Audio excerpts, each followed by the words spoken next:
All my friends. The girl who wouldn't talk about her mom.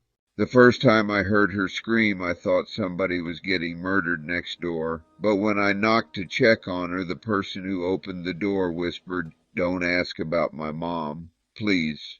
My name is Keisha. This happened when I was 19, fresh out of high school, stuck between being grown and still needing somewhere to land. I was living with my aunt in this small three-bedroom on the west side of the city. Old brick building, thin walls, neighbors arguing through the night, police lights painting the hallway red and blue at least twice a week. My aunt been there for years, you know how older black women do. Same routine, same church, same corner store, same building. She let rooms out to help pay bills, renting to cousins, randoms, church folks, whoever needed a spot and had first month's rent. People came and went all the time. But then she rented to this girl named Alana. She was 15, quiet, always holding this beat-up sketchbook like it was glued to her hand. Alana had that look kids get when they've been through grown folk trauma at a young age, like she'd seen too much and learned not to say nothing about it. My aunt told me her mama wasn't in the picture no more, but she didn't explain why. Didn't look me in my eyes when she said it either. Nobody did. We just let the girl move in. She took the small room at the end of the hallway, next to the fire escape window that never really locked right. My room was in the middle, and my aunt's room was closest to the front door. First couple days, Alana barely talked. She'd nod, mumble thank you, wash her dish right away, move quick and quiet like she was trying not to take up space. But at night, that's when it started. Every night around 2 a.m. I'd hear Alana crying in her room, but it wasn't normal crying, it wasn't little sniffles or a soft whimper, it was that deep, painful type that sound like somebody dragging hurt up from the bottom of their chest, like a sound they've been holding in for years and it finally broke loose. You ever hear somebody cry so hard it make you feel guilty, even when you didn't do nothing? It was like that. Some nights it sounded like she was begging for help. Some nights it sounded like she was arguing with somebody that wasn't there. One night I had enough. I cracked my door open and called softly down the dark hallway, "Alana, you good?" The hallway light was off, just that dull orange glow slipping under her door from the street lamp outside. Her doorknob turned slow. The door opened just enough for one eye to show. Her eye was wide, glossy, like she'd been crying for hours. She whispered, barely moving her lips, "He came back." I frowned. "Who?" Her jaw tensed. She shut the door. Then I heard the lock click. Dead silent after that, but I knew she was still awake. During the day she was cool, though, sweet even. She'd sit at the kitchen table in this oversized hoodie, hunched over that sketchbook, drawing for hours. I'd be making noodles, scrolling my phone, TV low in the background, and she'd be whispering to herself like she was having a quiet conversation with the paper. When I finally asked what she was drawing, she slid the book a little closer but didn't look up. My friends. She said it like that explained everything.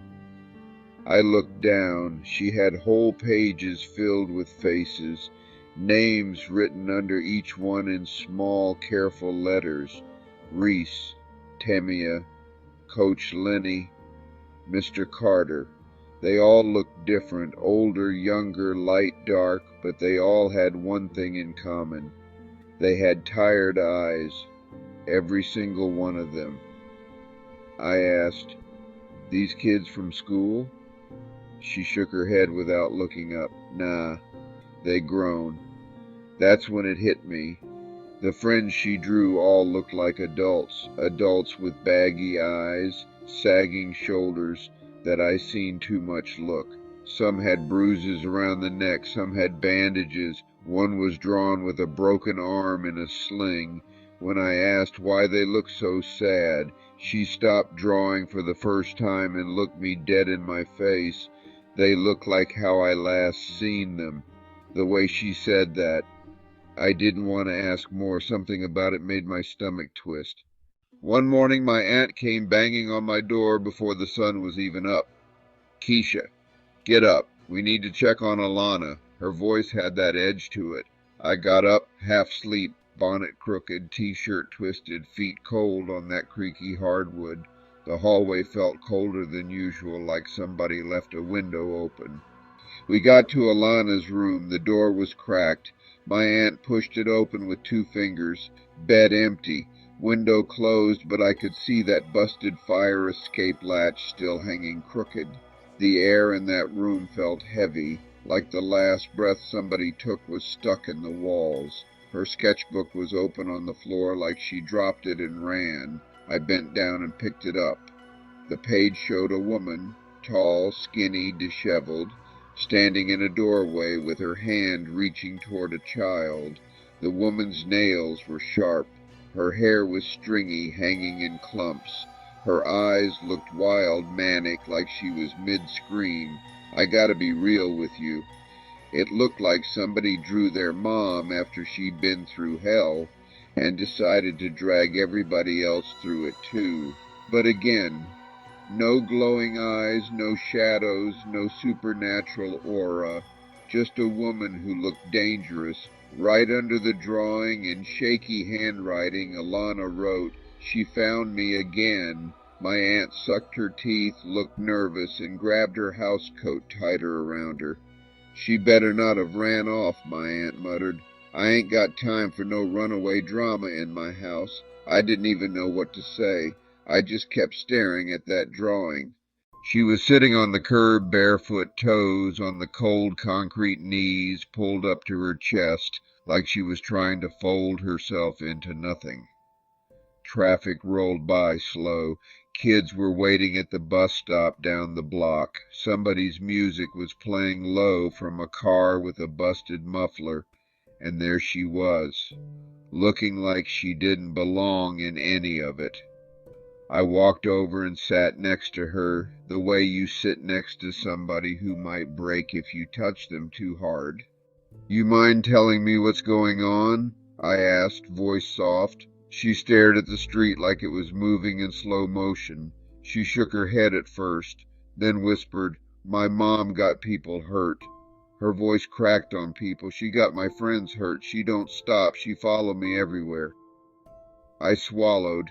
Something in me wanted to say, "It's going to be okay," but even I didn't believe that, so instead I asked, "Why's she doing all that?" Her eyes finally met mine.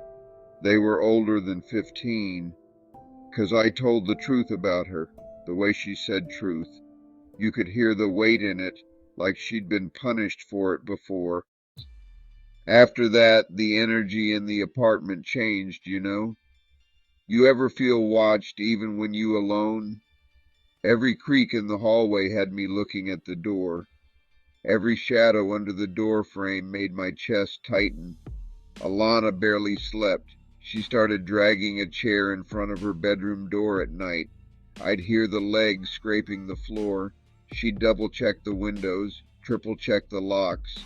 My aunt started sleeping with the TV on for background noise, but I knew she was scared too. Then one night, it went from scary to real. Around 3 in the morning, somebody started knocking on our front door, slow and steady, not urgent, just persistent. Knock, knock, knock.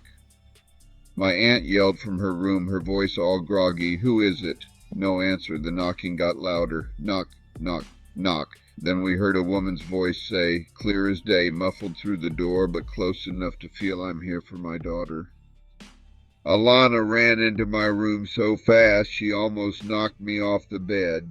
She climbed up next to me, shaking so bad I could feel her body trembling just from the mattress moving. Her face was white as a sheet under her brown skin, eyes huge. She whispered, all frantic, "Don't open that door no matter what she say."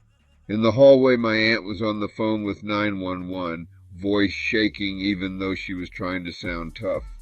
"Yes, somebody banging at my door talking about they here for their daughter." No, I don't know this woman. No, she's not gonna break into my home. Y'all need to hurry up. The knocking turned into pounding, fists slamming into the wood over and over. You could hear the door frame rattling. Then it just stopped. Silence, no footsteps walking away, no elevator sound, just quiet, too quiet. When the officers finally arrived, whoever it was had vanished, but they found something on the door frame. One of the cops pointed and said, "What the hell is that?" Stuck in a fresh dent in the wood was a dirty fingernail, long, yellowed, broken clean off in the door. The officer pulled it out with a pin, dropped it into a little evidence bag. Alana whispered from behind me, her voice barely there. She always leaves pieces behind. I felt my skin crawl. The next day my aunt had enough. She called social services, her voice sharper than I'd heard in years. "Y'all not about to have this little girl in my house with a whole dangerous mother popping up in the middle of the night. Somebody need to tell me what's going on." After a lot of transfers and being put on hold, somebody finally started talking. Turns out Alana's mom wasn't just unstable. She was violent. There were reports, police calls, incident numbers.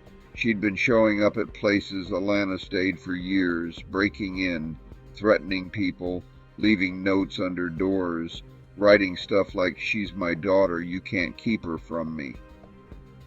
Two of the friends Alana drew, Reese and Mr. Carter, weren't kids at all. Reese was a woman who let Alana stay on her couch for a few months. She ended up in the hospital after Alana's mom attacked her outside her job. Mr. Carter was the school counselor who tried to help her get removed from the home permanently. He got jumped in a parking lot by an unidentified woman who kept screaming, "Stop taking my child away from me." The system kept shuffling Alana around, but her mother kept finding her. Every time somebody believed her, every time somebody tried to help, they paid for it.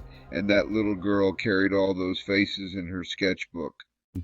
My aunt added one of those little chain latches at the top of the door. We started keeping the hallway light on all night. Things were calmer on the surface, but Alana still woke up at 2 in the morning with those silent tears, crying into her pillow so we wouldn't hear. Then one night we were woken up again, but this time it wasn't the front door. It was a sound from Alana's bedroom. Not screaming, not crying, scraping, slow, steady, the kind of sound that makes your teeth hurt. Metal on glass. I got up, heart pounding in my throat, and crept down the hallway. The apartment was dark except for the glow of the street light leaking through the blinds. I could see Alana's silhouette sitting up in bed, frozen. When I got closer to her door, I heard it clearer. Scrape! Scrape! It was coming from her window. I pushed the door open. The room felt like it dropped a few degrees. Alana didn't even look at me. She just stared at the window, eyes wide, tears running down her face. Her voice was so small when she whispered, "She found me again." I walked over slow, every muscle in my body screaming at me to turn around. But I made myself look through the crack in the blinds, and I saw it. A hand, a woman's hand, just the hand, pressed against the glass, dragging one long nail across it in a slow, deliberate line, like she was writing her name. No glowing eyes, no see-through face, just a woman whose mind was gone and whose obsession had turned into something violent and sick. Her hair was matted, hanging down, face half hidden in the shadow of the fire escape. She was standing on that old metal grate like she'd done it 100 times. I grabbed Alana's arm. My aunt was already on the phone with the police again, shouting, "She at the window now. Y'all need to stop playing and send somebody who care." The scraping stopped. We heard the fire escape rattle as the woman climbed down. Sirens came fast this time. Red and blue lights bounced off the living room walls, turned the whole apartment into a warning sign. The police caught her in the alley. We watched from the window as they wrestled her to the ground. She was screaming, voice raw, "That's my baby. She shouldn't be with strangers. She's mine. She's mine." They cuffed her, shoved her into the back of the squad car. The whole time she never took her eyes off that window or Alana. After that night, things moved quick. Social services got involved for real this time. I don't know what strings had to be pulled or which report finally hit the right desk, but within a few days, Alana was gone. Placed somewhere safer. That's all they told us. No address, no details. Probably for her protection, they said. My aunt nodded like she understood. But when the door shut behind those caseworkers and that girl with the sketchbook, the apartment felt empty in a way it hadn't before. We boxed up her few clothes, her hoodie, her cheap little toothbrush, but there was another sketchbook. And she left that on purpose, on the kitchen table, like she wanted us to know the story nobody else listened to. Sometimes when my aunt was at work and the house was quiet, I'd sit and flip through those pages. Reese, Tamia, Coach Lenny, Mr. Carter, all those adults with sad, exhausted eyes, people who tried to help and ended up with scars, physical or otherwise, and I kept hearing her voice in my head. She hurt the people who believe me. I still live in the city. Different apartment now, different block. But the sounds don't change much. Sirens in the distance, cars rolling over potholes, neighbors arguing, somebody's TV turned up too loud. And some nights when my house gets real quiet, when the street outside goes still, and the only light in the room is that same orange glow slipping through the blinds, I swear I can still hear that slow scraping on glass, metal dragging on window, like somebody out there is still trying to write their way back in. These stories disappear fast unless you keep them alive. Like it, comment on it, and share it before it fades into the dark. See you again on the YouTube channel, Sights of Horror. If you want the chills to keep hitting, go ahead and run that next video. All my friends, the kid who knew too much. My name's Marcus. And what I'm about to tell you still got me checking my door every night.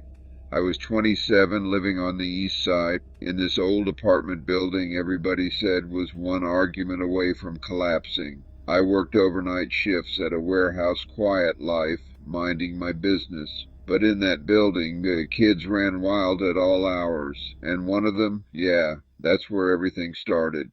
His name was Jaden. Little dude couldn't have been more than 8 or 9. Quiet, always drawing, always walking around with that look like he's seen way more than a kid's supposed to. Folks said he was a good kid, just off sometimes. I didn't get it until the day he came to my door. It was a Saturday morning. I had barely slept from my shift when I heard these soft knocks at my door. Not loud ones, little taps, like whoever was knocking didn't want to wake the wrong person. I dragged myself up, opened the door.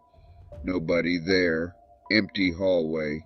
Then out of nowhere, Jaden poked his head around the corner like he'd been hiding. He said, "I'm sorry, I just needed to come by. My friend told me you was safe." Safe? I'm thinking, what friend? This boy talking like he on some mission. I asked him, "Who your friend?" He pointed down the hallway. At nothing. Just an empty corner. "Dre," he said. "He don't like being seen." Bruh. I felt that weird cold air behind my neck, but I brushed it off, tired as hell, thought the boy was just imaginative. But his face, dead serious. He walked right into my apartment like he lived there, sat at my table, started drawing like he'd been doing it for years. I was too exhausted to argue, so I let him rock. A couple minutes later, he asked me, "Did the man in the hoodie come to your door yet?" I froze. "What man?" Jaden didn't look up. He don't talk. He just stands real close. My dad said don't answer him no more. I didn't think nothing of it. Until that night. I got home around 1 a.m. Hallway lights were usually flickering, but that night, dead off, pitch black. I used my phone flashlight, walked to my door, and right when I put the key in, I heard breathing, slow, heavy, right behind me. I spun around quick. Nobody there, hallway empty, but when I stepped inside and closed my door, I saw something slid under my door. A folded sheet of notebook paper. A kid's drawing. It was a tall figure, hoodie on, standing behind somebody at a door. And the clothes on the person in the picture, my exact shirt from that night. That's when my stomach dropped. Next time I saw Jaden, he just said, "Dre told me to warn you." He wasn't joking. Things went left fast. Everywhere I went in that building, I felt watched. Stairs, laundry room, parking lot. It was like somebody kept slipping behind corners just out of sight. I asked Jaden straight up one day, "Who is this man in the hoodie?" His answer made my chest tight.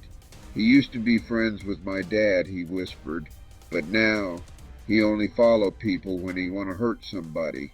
I asked him what hurt meant. Jaden looked down. "He hurt my dad. He hurt Miss Renee on the third floor. He hurt everybody who don't listen. Miss Renee, the woman who moved out overnight, nobody knew why. Guess I knew now. I asked why nobody called the police. Jaden said they don't believe me. They think I'm just talking." But that look in his eyes, that wasn't imagination. That was fear. The night everything broke, it was around 11 p.m. I heard scratching at my door, not knocking, scratching, slow, like nails dragging across wood. My whole body went cold. I looked through the peephole and backed up instantly. Somebody was right up on it, hood up, face hidden, breathing slow, steady, not moving, not talking, just standing there. I didn't open the door, but I could feel it. He knew I was watching. I grabbed my phone and texted the building group chat. Nobody else heard anything. Nobody else saw anything.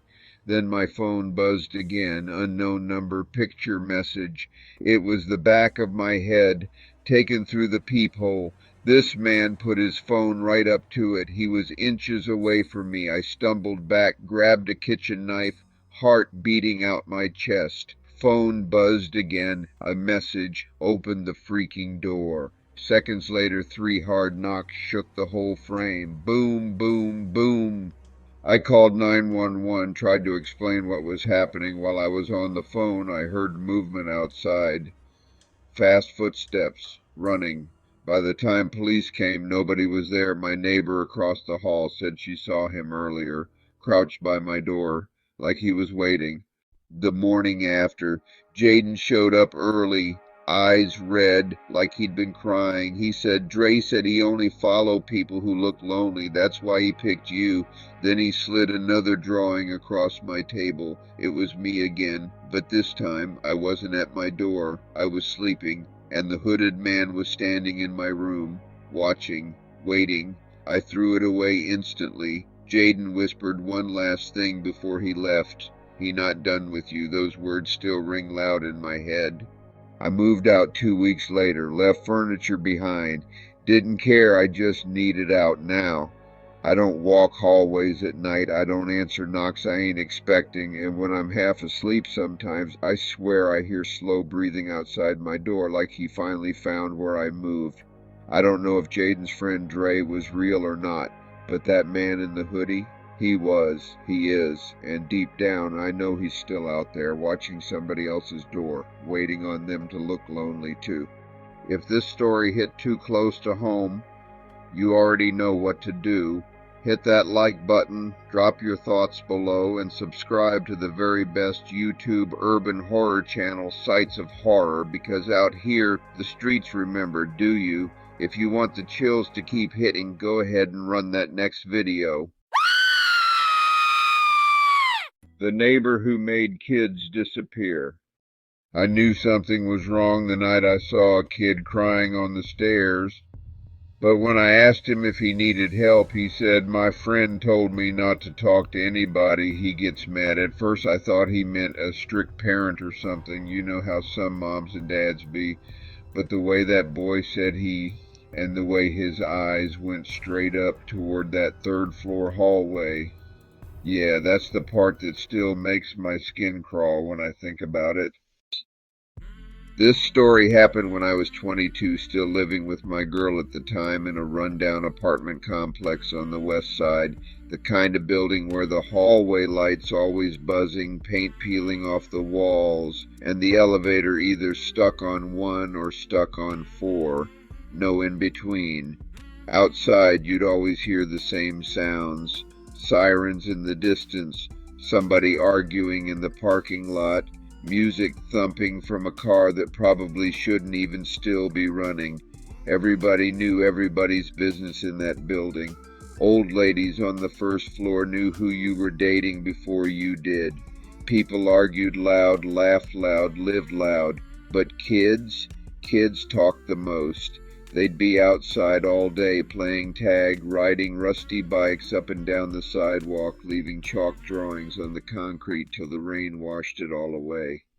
Except for one kid, this quiet little boy named Terrence. He stayed on the second floor with his mom, a little skinny kid, big eyes that always looked like he'd just woken up from a bad dream. He always looked scared, always watching the third floor hallway like something might step out at any second. I'd see him sitting on the stairs a lot, hugging his knees, just staring up, like he was waiting on something he didn't really want to see. One day I came home from a late shift. It was that weird in-between time.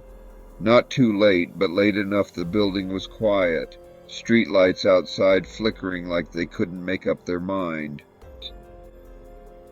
I walked in and saw Terrence sitting alone on the stairs crying. Not loud crying, not tantrum crying. That quiet cry where the shoulders shaking, but he trying to hold the sound in.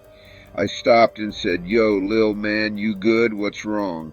He wiped his face with the back of his hand and looked at me like he wasn't sure if he should answer.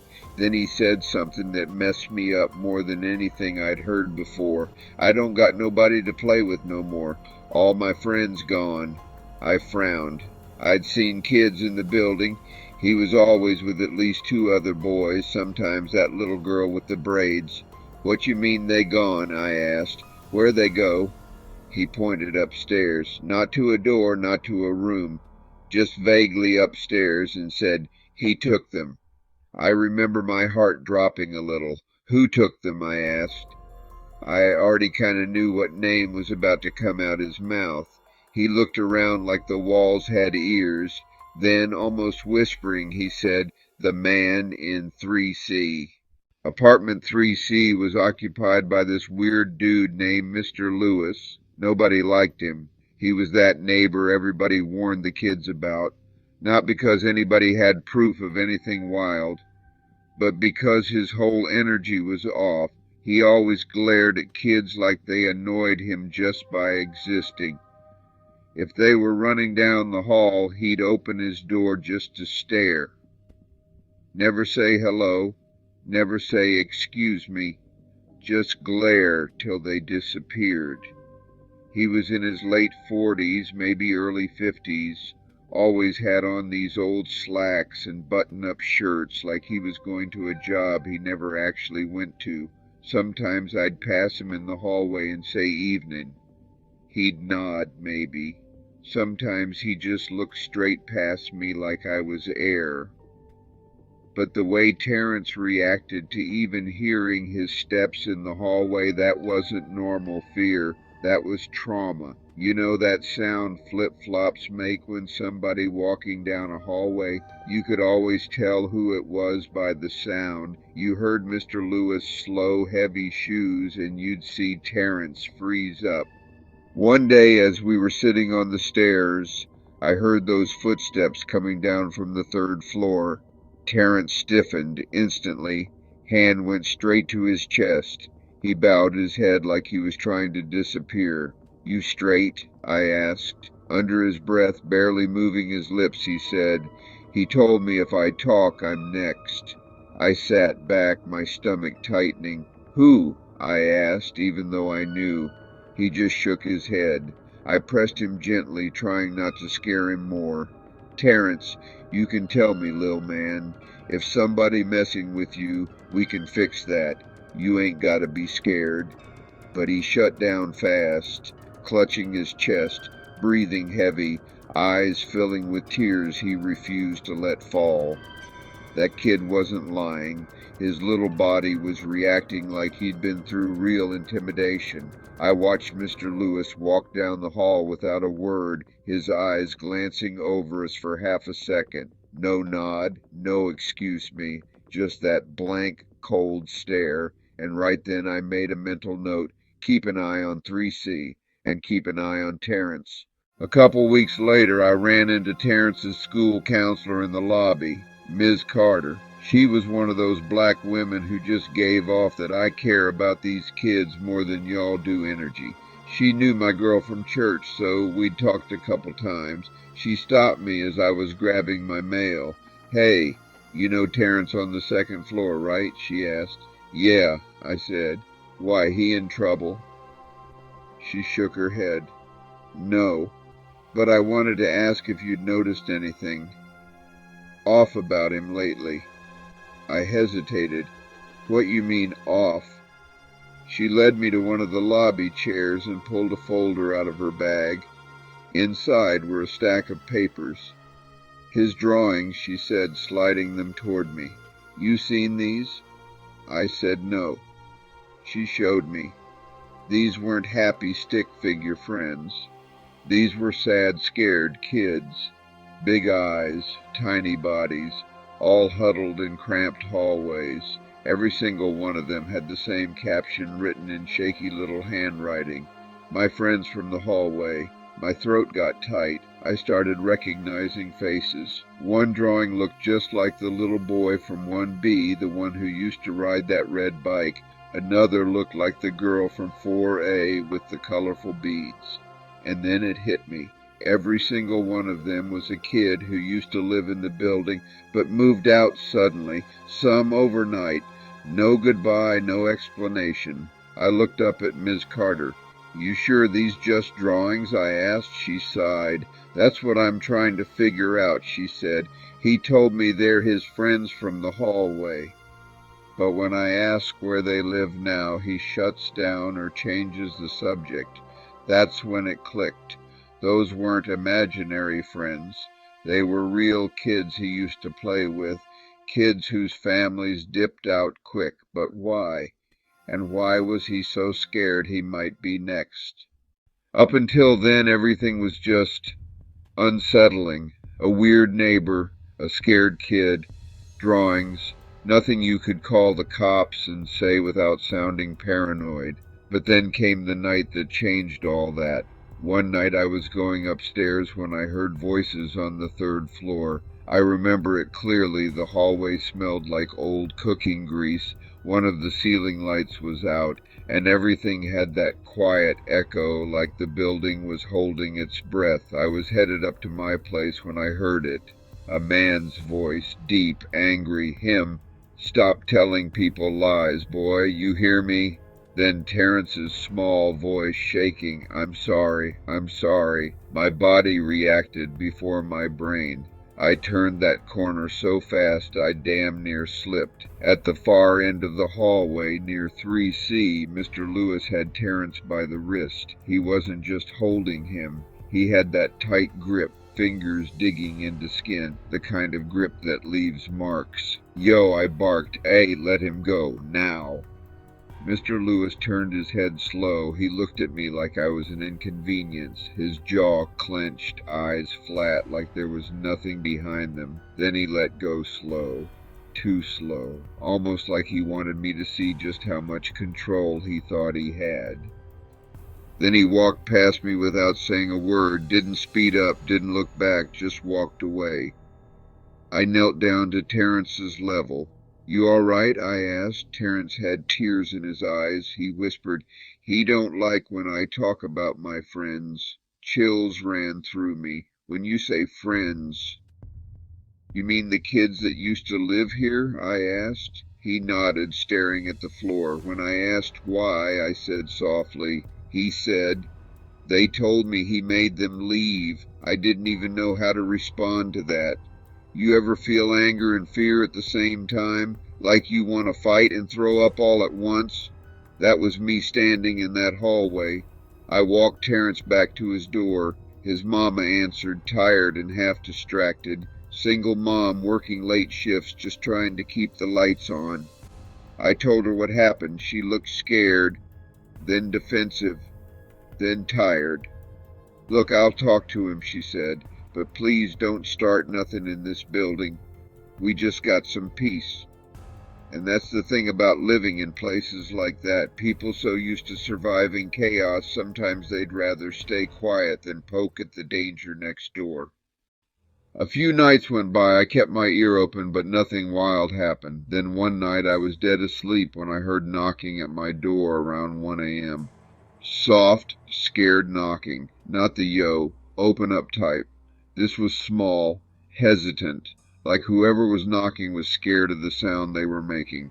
I got up, checked the time, then walked to the door and looked through the peephole. It was Terrence, eyes red, cheeks wet, still in a little t-shirt and shorts like he'd just rolled out of bed. I opened the door quick. "Terrence, what you doing out here, man?" I whispered. "You know what time it is?" He looked up at me, lip quivering. "He told me I gotta come upstairs," he whispered. "He said if I don't, he'll come get me." Bruh, I saw real terror in that boy's eyes. Not just scared of a whooping, not scared of getting grounded. That was the kind of fear that sits in a kid's bones. "Who told you that?" I asked, even though I already knew. He swallowed. "Mr. Lewis," he said.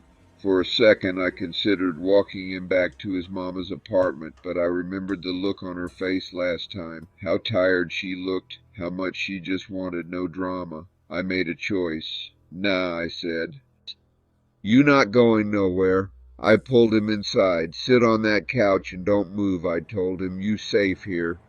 My girl woke up confused, saw Terrence sitting there shaking, and her whole face changed. "What's going on?" she asked. I told her in pieces while I grabbed my phone. "I'm calling the cops," I said. She nodded, holding Terrence close. I called 911 and explained everything. The grip on the wrist, the threats, the late-night summons. They took forever. You already know how it is when you live in certain zip codes, but I wasn't letting that kid out my sight. While we waited, I peeked out the peephole and saw Mr. Lewis standing at the end of the hall, not yelling, not rushing, just staring at my door, hands at his side, chest rising and falling slow, like he was thinking, like he was deciding whether to knock or to try the handle. We locked eyes through that little fisheye glass, even though he probably couldn't see me. I swear it felt like he knew I was right there. Then he turned and walked away. I felt sick, because I knew if Terrence hadn't knocked on my door first, it might have been Mr. Lewis knocking instead. The cops finally showed up. They talked to me, to my girl, to Terrence. His mama woke up halfway through all this, confused and panicking. At first, the officers were kinda dismissive. No screaming, no injuries they could see, no smoking gun. But when Terrence mentioned the locked room in 3C, everything shifted. They went upstairs to check 3C. They knocked. He didn't answer. They called for backup, used the master key from the building manager, and went inside. Later, one of the officers pulled me aside. His face looked different now, serious. When the cops finally checked 3C, they found a locked back room. Notes with kids' names on them, kids' belongings left behind, Terrence's name written on a list with the word talker next to it. Hearing that word out loud, talker, made my stomach flip. No kidnapping, no supernatural anything. Just a dangerous man who had been manipulating, intimidating, and threatening kids in the building for years. He'd corner them in hallways, tell them messed up things, touch them just enough to scare them, never enough to leave obvious marks. He knew exactly how far he could go without drawing attention. Families moved out fast because they felt unsafe, not because kids were taken, but because Mr. Lewis scared them into silence. Some parents didn't have proof, just a feeling, but in places like that, a feeling is enough to make you pack a bag in the middle of the night. Terrence was the only one brave enough to say something, and he almost paid for it. After everything came out, Terrence moved to live with relatives, safer people, better environment. I still remember watching him leave with his small backpack, holding onto his new guardian's hand like he was finally allowed to breathe. Mr. Lewis got arrested for a list of charges that made my stomach turn. The details ain't even the point. What matters is, he wasn't just a weird neighbor anymore. He was exactly what those kids had been scared of. But I'll tell you this, when a kid says they lost all their friends and they got fear in their eyes that don't match their age, you better listen. Children don't always know the right words, but they know danger. And in those old apartment buildings, danger got a way of hiding in plain sight, behind a friendly smile, behind a quiet door, behind a name on a faded mailbox. Sometimes the scariest monsters ain't monsters at all. They just grown folks nobody paid attention to. And if you live somewhere like that now, and there's a kid in your building who always looks scared, always looking at one specific door, don't walk past it like I almost did. Because Terrence, he got to leave. But not every kid makes it to the point where they can knock on somebody's door and ask for help. Think you've seen it all in your city? Think again. Subscribe to the YouTube channel Sights of Horror, where every block has a secret and every night has a story. If you want the chills to keep hitting, go ahead and run that next video.